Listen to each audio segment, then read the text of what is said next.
د واده په اوله شپه ښځه خپل خاوند ته وایي که نه وایي که په ته ځان ته سړی وې او ته ځان ته مرد نو ما له طلاق راکړه. خو خاوند ورسره داسې کار وکړو په پاڼه یې ورته داسې لیکل وکړه که نه چې تاسو مکمل حیران شئ د خاوند د خپلې ښځې ته په پاڼه څه ولیکل. نو ویډیو راسره مکمل وګورئ. په دې ویډیو کې زموږ دپاره هم ډېر زیات عبرت دی.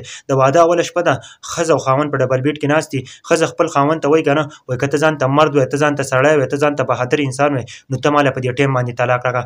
هغه خاوند هم ډېر زیات حیران شو، وایي دا ته څه خبرې کوې؟ هغه ورته د مینې محبت خبرې کولې. خو ښځه چې ده نو په دویم ځل بیا ورته لګیا وه که ته ځان ته سړی وې او ته ځان ته مرد وې او که ته ځان ته بهادر انسان وې، په تا کې لږ شانتې غیرت وي نو ته ما له په دې ټایم باندې طلاق راکړه.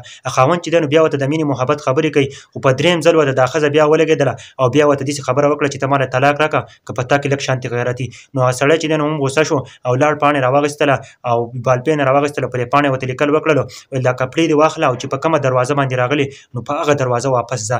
نو ښځه ولګېده او کپړې راواخیستلې چې په کومه دروازه راغلوه نو په هغه دروازه د خپل مور و پلار کره راغله. چې کله یو څو میاشتې وشوې، 3-4 میاشتې وشوې که نه، ښځه چې ده د مور و پلار کره وه ایسته کې اخر چې ده د خپل خاوند چې ده نو یاد راغی. چې خپل خاوند یاد یې راغی هغه خپل خاوند ته رینګ وکړو. چې خپل خاوند ته یې رینګ وکړو نو خاوند چې دی نو هغه موبایل چوت کړو. نو خاوند ورته وایي که نه وایي تا چې څه کول نو هغه هم تا کړي دي، اوس ته ما ته ولې رینګان کوې؟ نو ښځې ورته وایي که نه زما نه غلطي شوې ده، ته یو ډېر بهادر انسان یې او ته ډېر صبر کوونکی یې او ته چې دی نو زه ستا خوا له بېرته درځم. خو خاوند چې دی نو مکمل طور باندې موبایل بند کړو. د هغه نه پس چې دی نو په دویم ځل یې ورته بیا رینګ وکړو نو خاوند ورته وایي که نه وایي بس ته چې څه کول څه غوښتل نو هغه ما ته درکړي دي او ته چې ده نو ته زما نه اوس قلاره شه.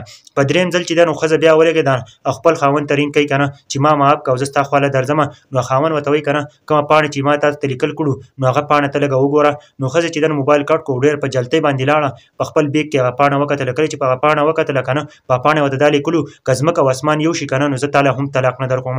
نو هغه ښځه چې ده نو پاڼه راواخیسته او په ژړا شو، په چغو چغو باندې وژړل ځکه که نه چې خاوند چې ده نو دومره غټ زړه و چې هغه ورته طلاق ورنه کړو. د ښځې دومره ښځه چې ده دومره کم عقل. د هغه نه پس چې دی ملګرو هغه ښځه چې ده نو د خپل خاوند کره لاړه او ښه په خوشحالۍ باندې بیا زندګي تېروله. په دې ویډیو کې موږ له هم ډېر زیات عبرت دی که نه، ښځې چې دی نو ډېرې زیاتې کم عقلانې وي، په ډېره وړوکې خبره باندې چې دی نو هغه ومروریږي او خفه کېږي. خو بلکې دا چې خاوندان هم داسې پکار وي لکه دې چې خپل خاوند چې د خپلې ښځې سره وکړل. ښځې چې ده نو په واده په اوله شپه باندې خپل خاوند ته وایي که نه چې ته ما له طلاق راکړه، دا ډېره خطرناکه خبره ده. ګورې ښه د واده اوله شپه ده خاوند ښځه خپل خاوند ته وایي چې ما له طلاق راکړه. په دې ویډیو باره کې تاسو څه وایئ؟ ښه غوندې کمنټ وکړئ.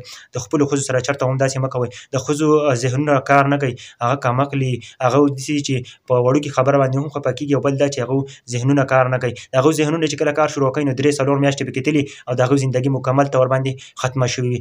زما دا ویډیو پیغام ټولو مسلمانانو ته، ټولو پښتنو ته ورسوئ.